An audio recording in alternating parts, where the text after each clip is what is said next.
Hey guys, welcome to my channel. तो इस video में हम डिस्कस करेंगे ड्यू पॉइंट एनालिसिस के बारे में।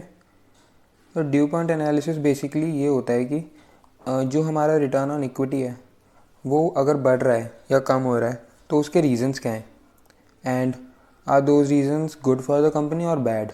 वो हमारी जो एनालिसिस होती है that is DuPont analysis. DuPont analysis समझने के लिए हम समझते हैं कि रिटर्न क्या होता है। Return in percentage.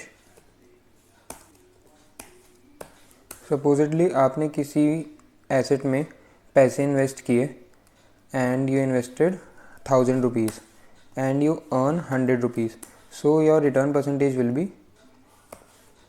100 divided by the amount invested, basically 10%। तो सेम रिटर्न ऑन इक्विटी भी वही होता है, नेट प्रॉफिट अपॉन इक्विटी, कि हमने कितना पैसा डाल के विच इज़ अवर इक्विटी, कितना पैसा कमाया, that is net profit. So that is return on equity. अब ड्यू पॉइंट एनालिसिस में हम इसको 3 पार्ट्स में ब्रेकआउट करते हैं। First is net profit margin, second is asset turnover and third is leverage.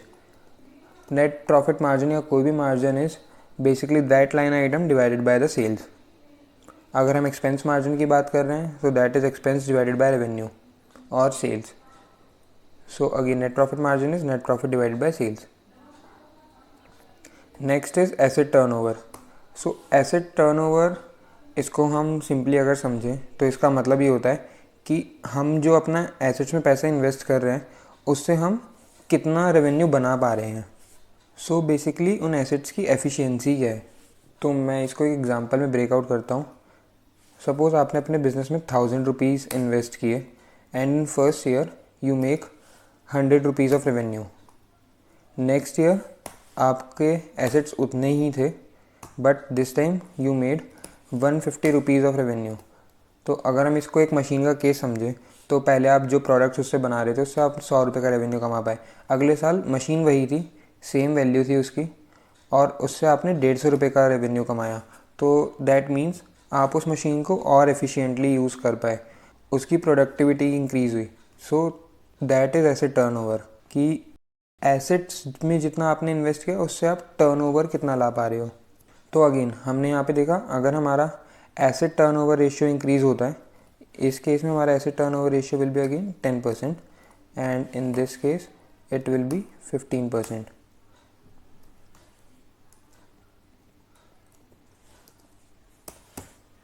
तो हमारा एसेट टर्नओवर अगर इंक्रीज़ हो रहा है तो that is a good sign.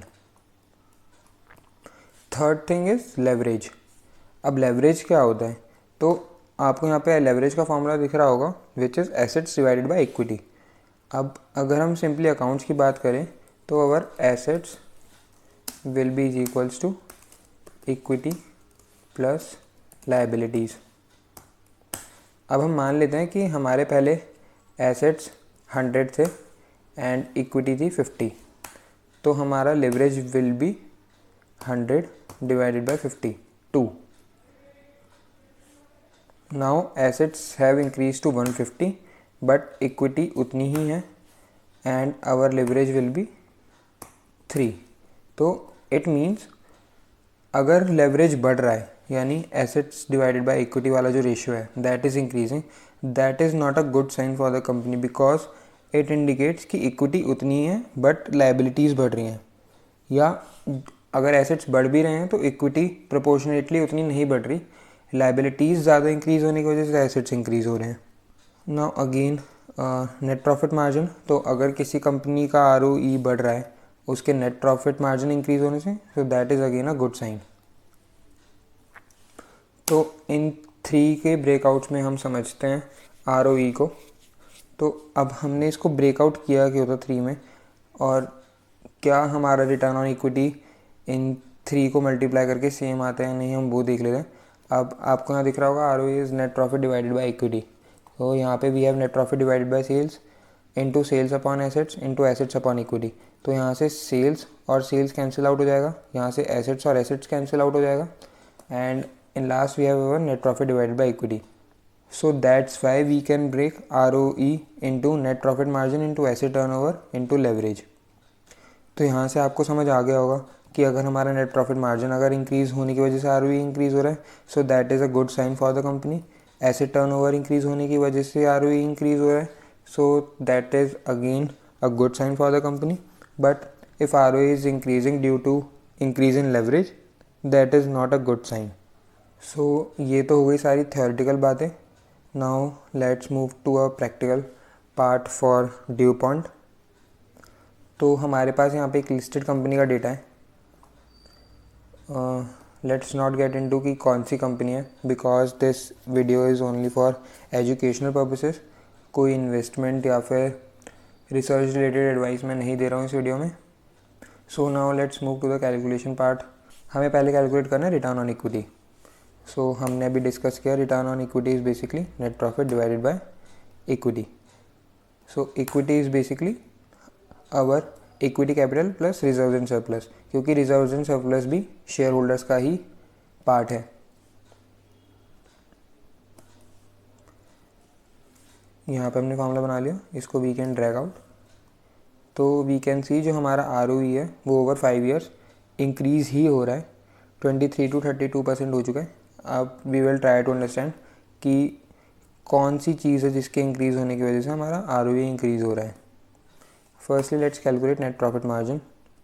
Net profit divided by sales, it's 18%। So net profit margin तो हमारा decrease ही हो रहा है। In 2019 it's almost 19%, but in 2024 it's 17%. So it's a bad sign for the company. Next thing is asset turnover, which is sales divided by the assets.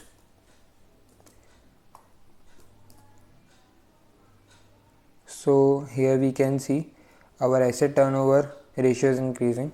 So basically the efficiency of the company is a bit increasing, but बहुत ज़्यादा increase नहीं है। Are में comparatively काफ़ी ज़्यादा increase था, but asset turnover में उतना नहीं है। सो आई फेल्ट कि लेवरेज इंक्रीज़ होने की वजह से ही जो कंपनी का आर है वो ज़्यादातर इंक्रीज़ हो रहा है। वो हम चेक कर लेते हैं। Now the third thing is leverage, which is basically assets divided by the equity.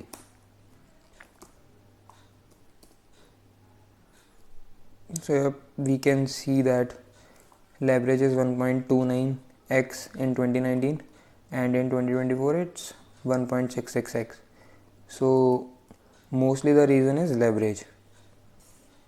अब हम वेरीफाई कर लेते हैं कि अगर हम इन तीनों को मल्टीप्लाई करेंगे so are we getting the same return on equity और नॉट।